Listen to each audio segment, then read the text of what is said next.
दोस्तों, एक बार एक राज्य के सेठ पर जबरदस्त आर्थिक संकट आया, तो वह मजबूरी में कोई उपाय ना पाकर अपने राजा के पास मदद के लिए जा पहुंचा। उसने राजा से कहा कि राजा उसे आवश्यक धन उधार दे, वह परदेश से लौटने पर रकम वापस कर देगा। राजा ने उसे अपने खजाने में से थोड़ा धन दिलवा दिया। सेठ की एक और प्रार्थना थी। वह चाहता था कि उसके लौटने तक राजा उसके 4 अंधे बेटों को अपने महल में रख लें। मेरे बेटे अंधे अवश्य हैं, लेकिन हुनरमंद हैं।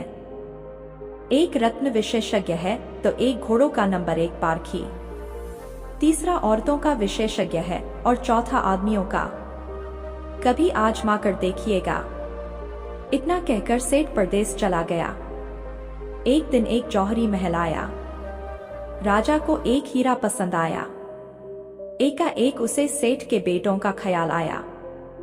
राजा बोला, वो जो रत्नों का जानकार है उसको लेकर आओ। अंधा युवक आकर बताए गए स्थान पर बैठ गया।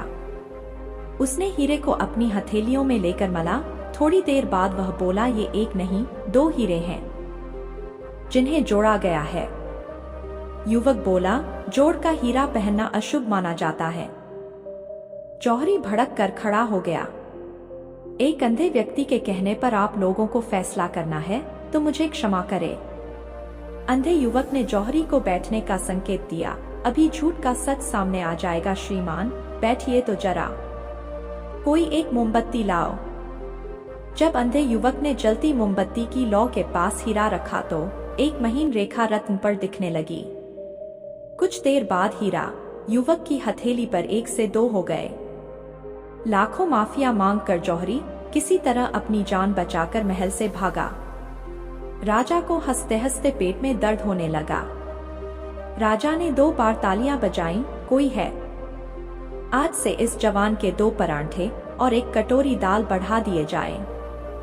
कुछ दिनों बाद एक घोड़ों का सौदागर आया। सेनापति ने राजा के लिए एक तगड़ा अरबी घोड़ा पसंद किया। स्याह काले रंग के इस घोड़े की शान देखने वाली थी। मैदान में उसे घुमाकर देखा गया। घोड़ा तूफानी गति से भागता था। हर देखने वाला घोड़े पर मोहित हो गया। राजा को घोड़ा बहुत पसंद आया। राजा बोला, घोड़ा लेने से पहले सेठ के बेटे को भी एक बार दिखा दो। सेठ के दूसरे पुत्र को बुलाया गया और घोड़े के पास पहुंचा। घोड़े के माथे और पीठ पर हाथ फेरने के बाद जब वह उसे सूंघने लगा तो कई दरबारी हंसते हंसते लोटपोट हो गए। युवक पर दरबारियों का हंसने का कोई असर नहीं पड़ा। वह अपनी शानदार चाल चलता हुआ राजा के सामने सर उठाए आ खड़ा हुआ। वह बोला, यह घोड़ा किसी योद्धा की सवारी के लायक नहीं है। चलते युद्ध के दौरान जब इस पर सवार योद्धा बैठेगा तो पूरी गति से भागने की आवश्यकता होगी। तब कहीं इसने रास्ते में कोई पोखर या कीचड़ देखा तो सवार योद्धा को लिए उसमें लौटने लगेगा। सेनापति ने मुस्कुराते हुए सौदागर की तरफ देखा तो पाया कि वह राजा के सामने हाथ जोड़े खड़ा है। सौदागर बोला, माफ कर दे सरकार। राजा और दरबारी कुछ समझे। इस पहले सौदागर अपने हाली हवाली और घोड़े लेकर गायब हो गया। प्रभावित होकर राजा ने पूछा, तुमने कैसे जाना कि घोड़ा ऐसा है? युवक मुस्कराया और बोला, मैंने उसका पसीना सूंघा था। ये बचपन में भैंस के दूध पर पला है।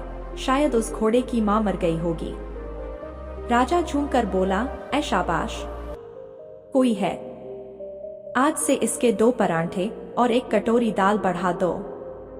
कोई 1 हफ्ते बाद महारानी के साथ राग रंग में लगे राजा को ना जाने क्या सूझी कि सेठ के तीसरे बेटे को बुलवा भेजा। कुछ देर बाद राजा सेठ के बेटे से मुखातिब हुआ और बोला, आज तो महारानी के बारे में कुछ बताओगे? नौजवान ने दाहिना हाथ बढ़ाया और महारानी के कंधे पर रख दिया। महारानी का चेहरा सुर्ख होने लगा, मगर नौजवान ने लगभग तुरंत ही हाथ हटा लिया। उसका चेहरा गंभीर हो चुका था।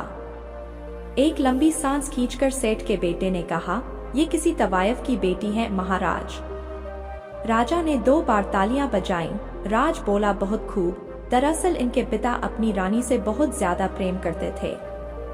रानी साहिबा को एक बेटी हुई और एक दिन बाद वह बेटी मर गई।